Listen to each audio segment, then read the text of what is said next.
Hi guys, I'm Sonal and welcome to my channel. Today I'm going to share the recipe of a marble cake with you.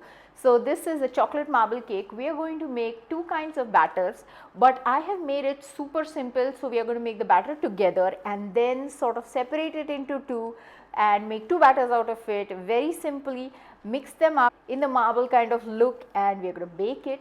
So let's go ahead and see how I make this recipe. So in a stand mixer, we have taken 6 eggs. You can use a hand mixer, you can even make this dough by hand. So you can use a hand whisk or something like that. This is half a cup of coconut oil, and you can use any oil of your choice. You can use butter or avocado oil. And now we're mixing that up. Now I'm adding 1/3 cup of vinegar because we're going to use baking soda later, and vinegar helps the baking soda to make this cake lighter. And once that is mixed, we are going to add 1 cup of coconut flour. So this is half a cup measure. After I put half a cup, I'm going to put another half a cup. This is half a cup to 3/4 cup of erythritol. I'm using a little more than half a cup here. Go as per your liking. This is 1/8 teaspoon of salt, 1 teaspoon of baking powder, and 1 teaspoon of baking soda. And now I'm scraping the sides of the bowl. I am a lazy person, like I said. I don't switch off the mixer, but you guys should, because that's technically a wrong thing to do. Now we have the whole of our batter. We're going to divide this into two. So one is going to be the chocolate and the other one is going to be the vanilla. So I added 1 teaspoon of vanilla here. And to this one, I've added 2 tablespoons of cocoa powder and 1/4 cup of coconut oil. After you add the cocoa powder, it gets a little dry, so you want to balance it with a little bit of oil. I have used a 6-inch baking pan. Put a parchment paper at the bottom. Now I have these two batters. What I'm doing is I have 2 separate spoons, and I'm going to spoon one after the other, both batters, alternate them. You can run a toothpick from the center to outside or center to outside and outside to the center alternately, but I just left it the way it is, and I put it in the oven at 180 degrees centigrade or 350 degrees Fahrenheit for about 45 to 50 minutes. And you want to put a toothpick inside to make sure that it comes out clean. Otherwise, you need to give it about 5 to 10 more minutes.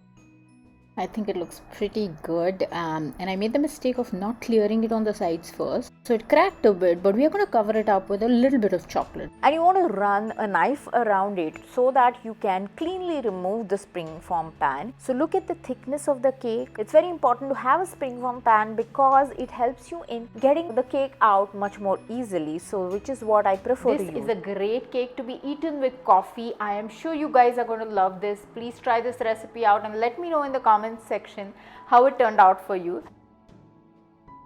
So while our cake is cooling on the wire rack, I'm going to make the chocolate topping.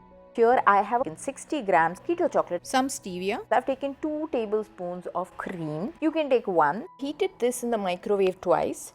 And now I'm going to use some hot water to make it looser and like a chocolate sauce. You could use more hot cream or warm cream to do this, but it loses the sharp taste of chocolate. So if you like that, then you should keep less cream and more of the water. But of course, you can make this as you like. You can put more cream if you want. And warm all of this up, and that's how you get this lovely shiny chocolate topping. You can add a little more water if you want. I think for me this was perfect. I'm going to top my cake with it. So this is an orange extract or orange essence, and I'm going to use a little bit of that because orange goes really well with chocolate, but you can leave this out. Look at how shiny it is and beautiful, right? And sort of covering the layers, but don't worry, when you take a slice out of the cake, you will still see the marbling that you want. And there you go. I have sort of made a messy pattern on top because I couldn't make a plain one. So if you can't do it perfectly plain, then you kind of make it perfectly imperfect, which is what I did. Look at the slice. You can see the layers, how beautiful they look, and it's a beautiful decadent cake that goes really well with coffee. If you've liked the recipe, try it out and let me know in the comments.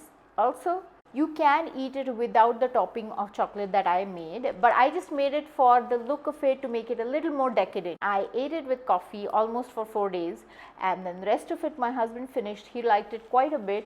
This can also be eaten with ice cream. You can eat it with one of my keto ice creams. I have shared quite a few recipes. I have at least 3 recipes, I think.